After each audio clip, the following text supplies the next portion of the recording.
And DDINDIA correspondent Amritpal Singh joins us from Tel Aviv for more. Well, Amrit, as the war enters the 10th day, you are on the ground. What is your assessment? Where is Israel? What is your assessment? Where is it going? And will Israel go into Gaza in terms of a ground military assault? Is that imminent?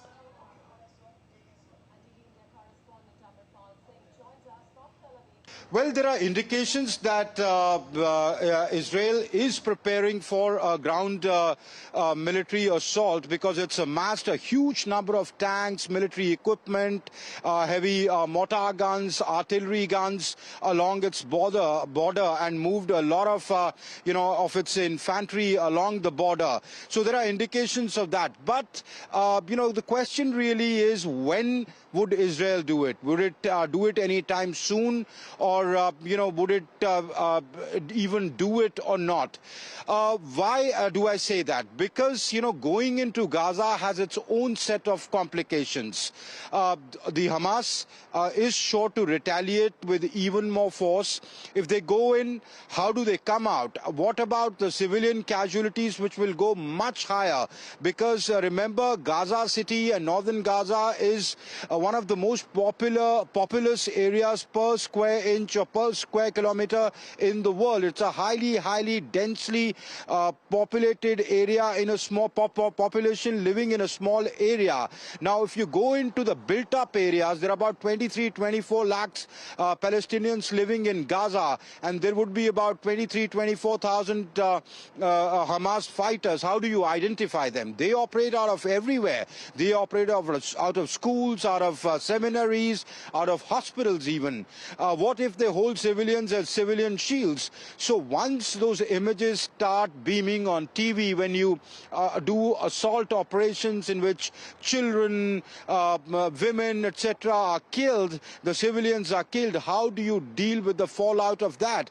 Those who are supporting you in the Western countries, those governments, how tenable does it remain for them to keep supporting you? Right now, the sympathy is with the Israelis because Hamas militants or terrorists, depending upon which side you are on, look at it or call them whatever according to your politics. But the fact remains, the sympathy broadly is with Israel because what Hamas did last Saturday. So clearly, as the war enters its 10th day, it is on a critical juncture.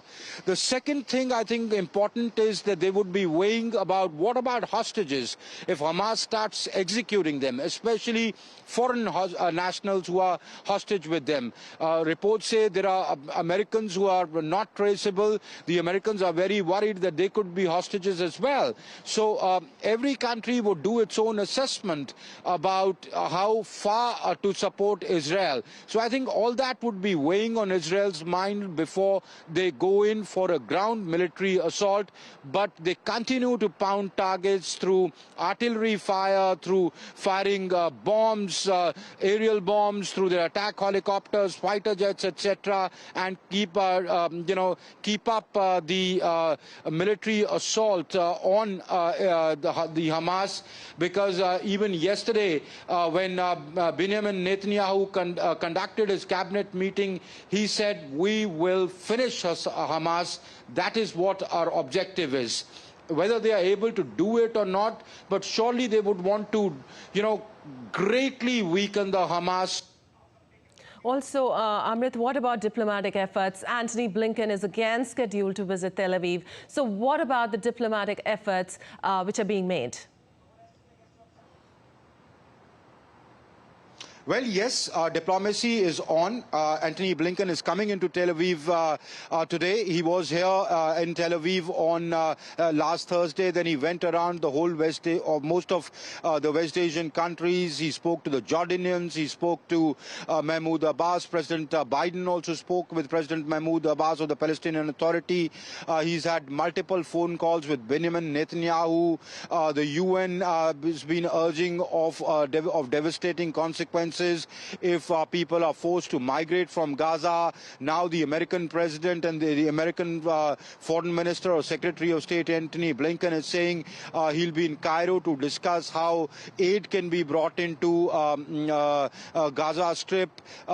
President Biden saying, well, all Palestinians are not terrorists, it's only Hamas, etc. So they've started making those kind of noises now that their West Asian allies are, sort of seen as again back to supporting the Palestinian cause, if not directly the Hamas, if you leave quarters like Iran, etc. out. So clearly diplomacy is on, but I think what Israel's strategy would be to gain as much military victory, do as much damage to Hamas before international opinion forces them to back down, because after such a deadly attack, Benjamin Netanyahu's government, for its political survival, has to bring a sense of closure to that, given the sentiment prevalent on the streets of Israel. When I go out, in the evening in Tel Aviv to meet people or go out for dinner and I talk to the Israelis, they are pretty incensed by what happened and they want retribution. So Benjamin Netanyahu would have to balance that, and also the Israeli IDF or their Israeli Defense Forces would have to see that to avoid repeat of such attacks, they have to considerably weaken Hamas.